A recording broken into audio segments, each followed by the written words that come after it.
Today we're here with Joel Moore, aka Mulga the artist, and we're going to have a look at his art space and a few of his artworks. Welcome, Joel. Good to be here. Now, to start things off, can you tell us a little bit about your background and where you grew up? I grew up in the Shire. I went to school at Woolaware High. After school I went to uni, studied economics, and then worked in finance for about 10 years, and then got sick of that, and then tried to be an artist. Can you remember back to your earliest childhood memory or artistic childhood memory? I just remember always doodling, drawing like Bart Simpson characters and muscle men. What were your art high school teachers like? I had Mrs. Evans. She was good. I think I was a bit of the teacher's pet. As a teenager, do you remember what you were inspired by artistically? Like what artists you were learning about and you thought, were pretty cool? I remember saying in my year 12 one that I was inspired by Picasso. I don't think I was really Salvador Dali, I think, as well. But I think I just said that because you had to say that. I was just drawing some pictures that looked kind of a bit cubism, I guess. I wasn't overly inspired by other artists. It's just doing just drawing shapes and shading, which was what I was into at the time. Well, talk us through your artistic journey. So when you decided you wanted to be an artist, how did that come about? Yeah, so I was working in financial planning for about 10 or 12 years and just kind of staying in the same level in my job, and it was kind of just doing the same thing every day for 10 years. I just got to the point where I'm like, figuring I was wasting my life. I didn't really have a passion for it. I'd always loved making art and drawing, so I just started doing it a bit more seriously. Started up a blog, Facebook page, and just started like getting nice bits of paper and drawing bits of art and putting it on the internet. So I just put it on my blog for ages, and then slowly people started seeing it and just kind of built up. How about your art practice? Has it changed since the starting point, or from that first point of getting back into art to now? Oh yeah, it's changed hugely. So I had my first art show in February 2012. That's when I first sold art, and then sold t-shirts and prints and stuff like that. And then I started doing market stalls and selling t-shirts. And quit the day job about March 2014. So now I just do commissions, murals, design t-shirts, just kind of whatever cool stuff pops into my inbox. So it's heaps different. Even like over the last year, it's really different. Like working on a kid's book at the moment and working with bigger companies, so it's pretty cool. Where do you get your ideas from? I paint a lot of bearded characters and animals, so I kind of keep it in that theme. So just variations of that, different animals, different beards doing different things, different objects in the beards. Just try to paint kind of cool characters. Are there any in particular, like bearded men, that really have inspired you, like growing up? I guess Chuck Norris got a pretty famous beard, and then there's dudes like Jesus and Abraham Lincoln. So I guess dudes with beards, even throughout history, guys with beards kind of achieve more extraordinary things than dudes without beards, I think. So I think they're a bit magical. I've been really inspired by the band The Beards lately. So I painted them for the art school last year and been listening to all their music all the time. Talk us through your art making process. Just have the idea and then kind of just figure it out in my head, like what's it going to be. So at the moment I'm drawing a cockatoo for the Hazelhurst Art on Paper Awards. So I wanted to do one that was with his wings stretched out, so it looks pretty cool. And then I just thought about what else I could add to the picture and make it more interesting. So I got him holding a diamond. So I kind of just figured that out in my head, and then I just found some images of cockatoos and kind of drew a cockatoo holding a diamond. Just sketched it out in lead pencil, and then anything, just lead pencil and a rubber. So you just sketch it and keep rubbing it out to get it right. So I wanted to do it on a nice big bit of paper. I wanted it to be a bit more impressive. So I'm going to frame it. It's going to be floating in the frame, which should be pretty cool.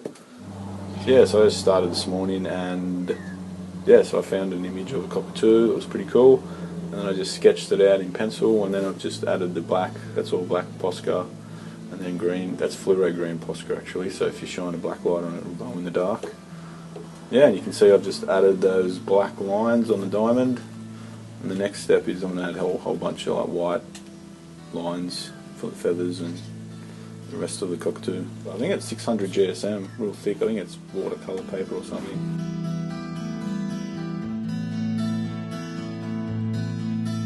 And work hours, do you have a set time? Do you like to set it up as if, yep, I'm going to, work on my work from like 9 to 5, or it's just a fluid experience? Kind of just work non-stop, really. So having 3 kids, you kind of try and work around that. After the kids are in bed, that's a good time to paint. So when I was working my full-time job, I'd try and draw in my job in the lunch break, and then at night, I'll draw every night. So I've probably slacked off a bit since I've become a full-time artist. A lot of nights I should be probably drawing, but I'm just watching TV.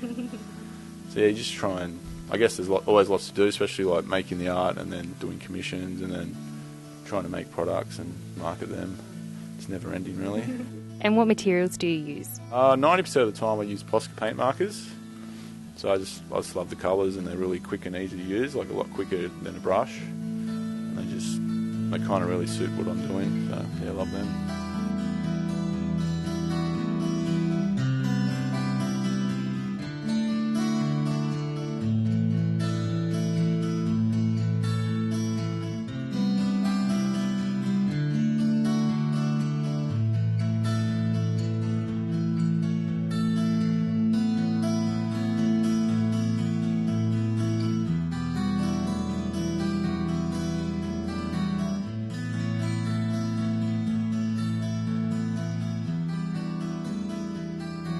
During your process, do you ever need to walk away from it because there's something about it that you haven't quite solved, and then you come back to it and you think, oh yeah, with a fresher mind, that solution has kind of come to you? Or do you tend to just work it out in a time frame and then, you've done it, it's over, that's it, it's now completed? Yeah, so with my style, it's kind of like you add the colour, then you do all the black lines around it, so it's pretty easy to know when it's finished.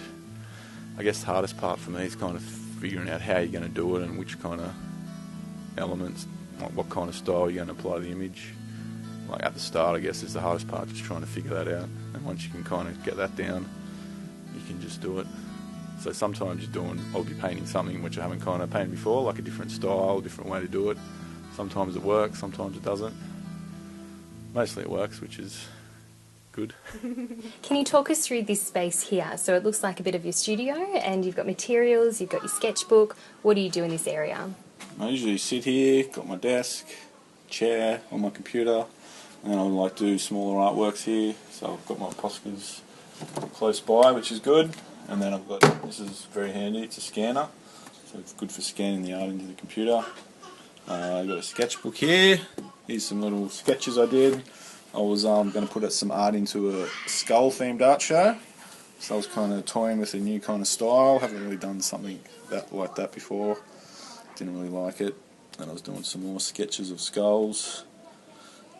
And I ended up just finishing this one for the art show, and I didn't really like it. Just something about it wasn't good enough. And yeah, so I put these photos on Instagram, and someone commented how they liked this, how the beard curled around. So I kind of thought, well, yeah, that's pretty cool. So then I drew this guy, made it a bit better. And then my final artwork was, it wasn't this little one, but this was a little sketch. So it said Full Circle Beard Club. Made up a little story about Full Circle Beard Club. Ended up putting on like a rectangle piece of plywood like that. So full circle, big skull, beard club. So yeah, that was kind of a bit of a process for an artwork for an art show. So I painted at Beach Burrito Co. in Wollongong. So I painted a mural and we had an art show. So this guy was called this guy Captain Burrito. This was a sketch in the book. You can see how I've kind of made his face too big and the hat's gone off the page, which is pretty annoying. So I actually re-drew it on an A3 bit of paper. I just do random sketches when I have to do like a mural or some live art or something like that. Just sketch it up. That's something else. That was for a live art thing. Did it at a music festival. So the finished piece was like on a big piece of masonite. So you've got your sketch. How do you plan it to like a mural? Yeah, I just try and use a projector whenever I can. So you sketch it out little, put on the computer, project it up, done. I'm all about trying to do things as efficient as possible. From the mural to a t-shirt, how's that process been? So I know that you design your own clothes, and you've also just recently had a pop-up shop at Westfield, Miranda. So can you talk us through that experience as well? Yeah, I figured from the start, the easier way to kind of make a living off art was to put it on t-shirts. Easier to sell a t-shirt than an original painting.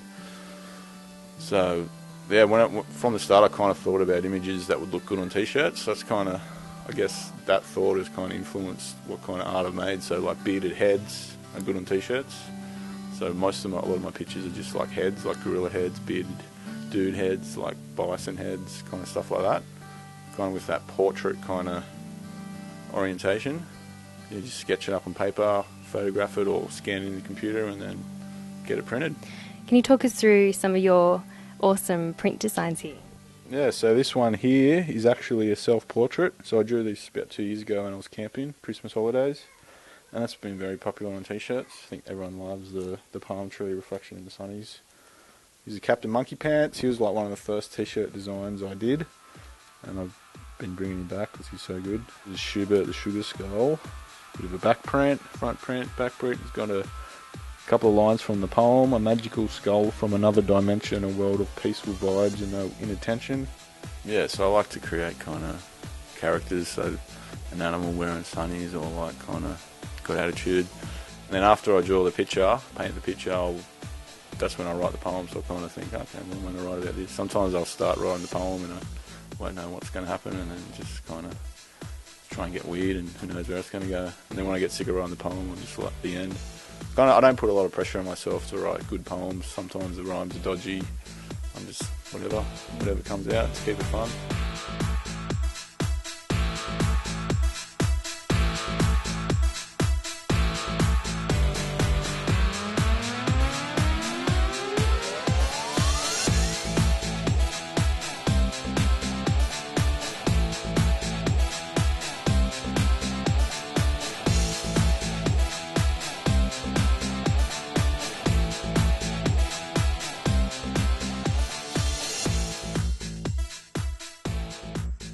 How did you find being at Westfield Miranda Shopping Centre and, touching base with that audience or customers and seeing people look and enjoy your artwork? Yeah, it was awesome. So I've been doing market stalls for a couple of years, and this was kind of like a next step. So I got a call from Hazelhurst because they're partners with Westfield, and Westfield had a spare space. They wanted some art on the wall, so I did some art. Had a pop-up shop as well.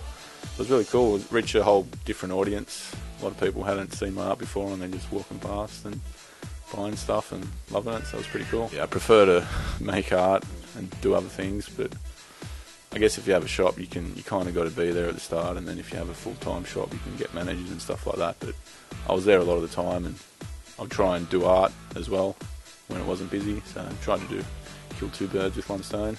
Have you found your degree in economics helpful for any part of your process? I kind of use both sides of my brain, I guess, the creative side and the analytical side. So yeah, I'll draw images that I think are going to have an appeal, or like I drew a koala with a surfboard for Australia Day. I'm going to be having him on t-shirts at the Easter show, so things that people are going to be interested in wearing or buying off you. So you've got to be thinking like that if you want to run a business and try and make a living off the art, definitely. Yeah, just kind of draw pictures. I guess think about me as the audience. What kind of images would I like to wear on a t-shirt, or what would look cool on a wall using kind of my style? What would be cool? You do have to think about audience, but I guess I thought about that right from the start when I was developing the style. So once you've got the style down, then you can kind of do anything within that style, and it's going to be kind of consistent and look good.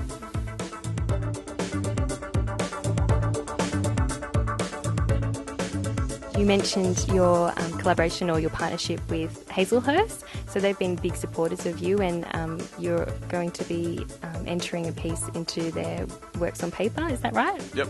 So 2013 they had the Works on Paper, and I was lucky enough to be a finalist in that. That was pretty cool. People's Choice winner too. Just to toot my own trumpet. I've done a mural outside in the garden on the wall there. It's been getting a good response, and then recently a new dude took over the cafe and have been put some art on the wall there, and it's some insects. He's turned into like a garden cafe, so I've been doing some leaves and some ants crawling around. Yeah, it's been really good. So you said you're also illustrating a children's book. Is that a completely different process, or do you feel like, again, it's a continuation of just what you've been doing and it's just in a different format?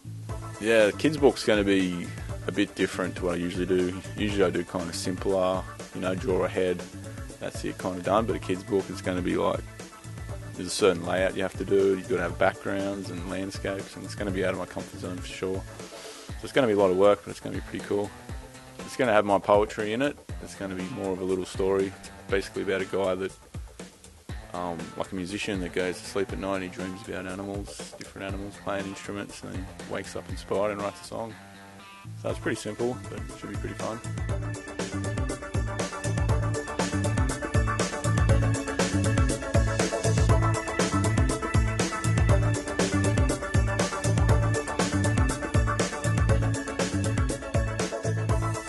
Yeah, I just want to make art that looks good. I know you can be saying stuff with your art and trying to say something, but if it doesn't look any good, I don't know, it just seems a bit pointless to me.